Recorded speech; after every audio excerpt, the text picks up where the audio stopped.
क्या होगा अगर मैं आपसे कहूं कि आपके सारे दुख एक ही चीज से उपजते हैं? आपके साथी से नहीं, आपके अतीत से नहीं, आपकी गलतियों से नहीं, बल्कि एक गहरे जड़ जमाए भ्रम से। अंत तक बने रहें, क्योंकि आज हम उन 4 आर्य सत्यों का अन्वेषण करने जा रहे हैं जो बुद्ध ने आपको दुखों से मुक्ति दिलाने के लिए सिखाए थे, और आप सीखेंगे कि उन्हें अपने जीवन में चरण दर चरण कैसे लागू किया जाए।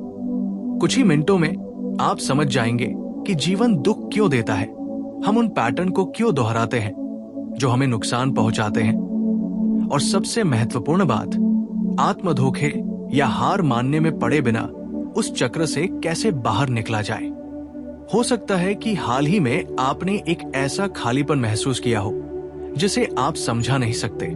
आप बहुत कोशिश करते हैं, आप प्यार करते हैं, आप मदद करते हैं, लेकिन फिर भी कुछ कमी रह जाती है। कभी कभी खुशी के पलों में भी असंतोष की एक छाया होती है, मानो कुछ भी पहुंच ही नहीं रहा हो। अगर आपके साथ ऐसा होता है तो आप अकेले नहीं हैं, और इसका एक कारण है।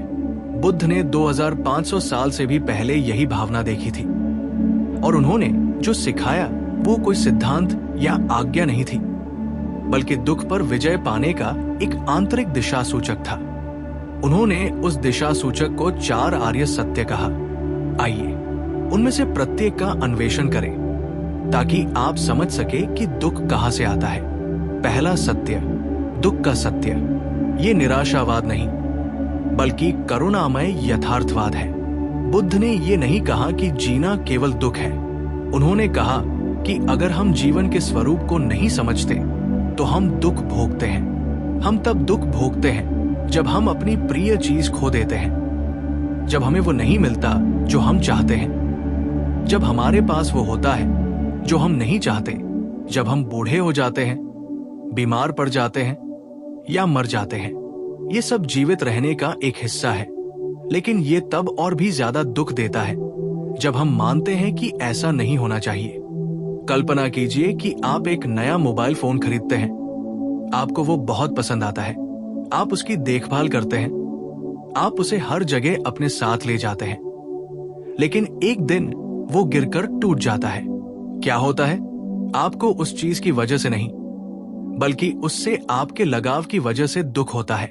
रिश्तों, उपलब्धियों, विचारों के साथ भी यही होता है। अगर आपने कभी किसी खोई हुई चीज या अपने जीवन में बहुत जल्दी बदली हुई किसी चीज को लेकर निराशा महसूस की है, तो नीचे टिप्पणी करें। अब जब हम जानते हैं कि जब हम आसक्त होते हैं तो दुख जीवन का हिस्सा बन जाता है, तो वो आसक्ति कहां से आती है? हम इसे बार बार क्यों दोहराते हैं, जबकि हम जानते हैं कि ये हमें पीड़ा पहुंचाती है? दूसरा सत्य, दुख का कारण, ये इच्छा करना बंद करने के बारे में नहीं है, बल्कि ये समझने के बारे में है कि हम कैसे इच्छा करते हैं। जब हम ये मानकर इच्छा करते हैं कि कोई चीज हमें पूर्ण करेगी, तो हम आश्रित हो जाते हैं। हम नियंत्रण करना, अधिकार करना और बनाए रखना चाहते हैं, और ऐसा करके हम खुद को वास्तविकता से दूर कर लेते हैं। हो सकता है आपने किसी रिश्ते में उस आसक्ति को महसूस किया हो जहां आपने किसी के लिए सब कुछ दिया और वही अपेक्षा की, लेकिन वो अपेक्षा मांग, भय और पीड़ा में बदल गई, क्योंकि जब दूसरा व्यक्ति बदल गया या दूर चला गया तो आपके अंदर कुछ टूट गया। उस व्यक्ति की वजह से नहीं, बल्कि आपके द्वारा बनाए गए भ्रम की वजह से। अपनी इच्छाओं का निरीक्षण करें। उनके पीछे क्या है? अकेले होने का डर, मान्यता की आवश्यकता, सुरक्षा की लालसा। जब आप इच्छा को समझते हैं तो वो रूपांतरित हो जाती है। अब तक हमने देखा है कि जीवन दुख लाता है और दुख आसक्ति से पैदा होता है, लेकिन क्या इसका मतलब यह है कि हम हमेशा के लिए दुख भोगने के लिए अभिशप्त हैं? बिल्कुल नहीं। तीसरा सत्य, दुख समाप्त हो सकता है।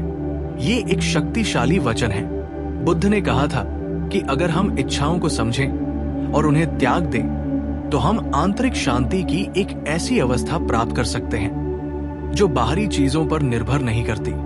उन्होंने इसे निर्वाण कहा, लेकिन आपको पहाड़ पर चढ़ने या सब कुछ पीछे छोड़ने की जरूरत नहीं है। उस अवस्था का अनुभव रोजमर्रा की जिंदगी में किया जा सकता है। आप सालों से अपने परिवार के किसी सदस्य से झगड़ रहे हैं। हर बार जब आप उनके बारे में सोचते हैं तो आपको गुस्सा आता है, लेकिन एक दिन आप अपने भीतर झांकने का फैसला करते हैं। आप अपना अभिमान, अपनी पीड़ा त्याग देते हैं और बिना किसी औचित्य के आप उन्हें त्यागने का फैसला करते हैं। दूसरे व्यक्ति के लिए नहीं, बल्कि अपने लिए। और कुछ बदल जाता है, इसलिए नहीं कि दूसरा व्यक्ति बदल गया, बल्कि इसलिए कि अब आप उस भावना को अपने अंदर नहीं रखते। अगर आपने कभी उस शांति का अनुभव किया है जो सचमुच त्याग देने पर आती है, तो नीचे टिप्पणी करें। अब अगर दुख समाप्त हो सकते हैं, तो हम मुक्ति की उस अवस्था तक कैसे पहुंच सकते हैं? क्या कोई ऐसा तरीका है जिसका हम अनुसरण कर सकें? चौथा सत्य, मुक्ति की उस अवस्था तक पहुंचने का एक मार्ग है। ये जादू नहीं, अभ्यास है।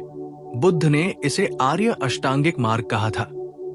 ये 8 चरणों वाला एक नुस्खा है। सही दृष्टिकोण, सही इरादा, सही वाणी, सही कर्म, सही आजीविका, सही प्रयास, सही जागरूकता, सही एकाग्रता।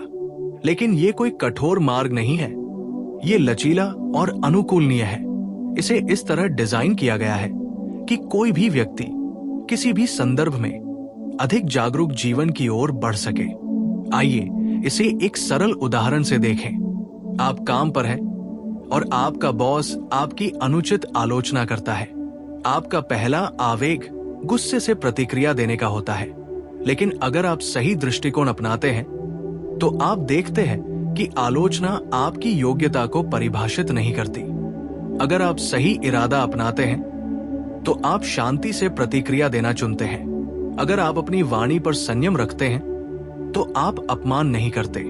अगर आप सही कर्म चुनते हैं तो शायद आप एकांत में बातचीत करने का अनुरोध करते हैं। इस प्रकार कदम दर कदम आप अनावश्यक कष्टों से बचते हैं। 8 चरणों में से एक चुनें और देखें कि आप इसे आज अपने जीवन में कैसे शामिल कर सकते हैं। उदाहरण के लिए, सही वाणी।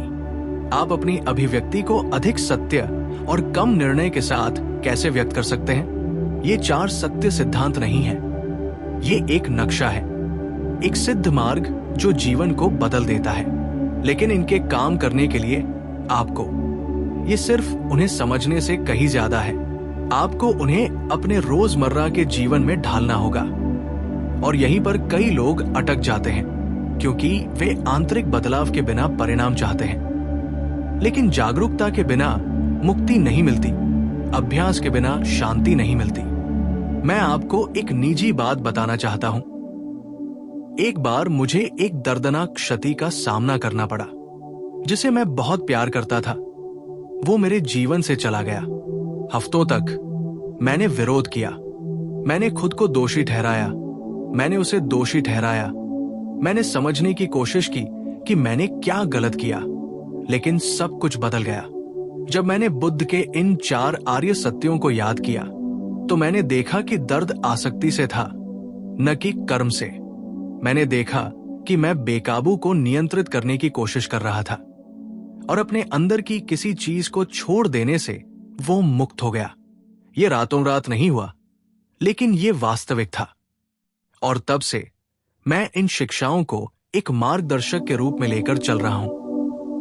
हो सकता है आप भी दुख, ब्रेकअप या किसी संकट से गुजर रहे हो सकता है आपको ऐसा लगे कि कोई नहीं समझता कि आप क्या कर रहे हैं। लेकिन मैं आपको एक बात बताऊं, एक रास्ता है, आप अकेले नहीं हैं।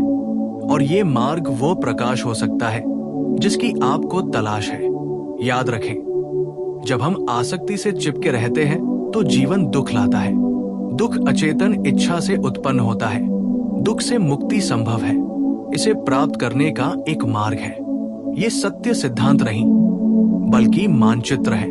ये एक सिद्ध मार्ग है जो जीवन को बदल देते हैं। लेकिन इनके कारगर होने के लिए आपको इन्हें समझने से कहीं अधिक करना होगा। आपको इन्हें अपने दैनिक जीवन में समाहित करना होगा।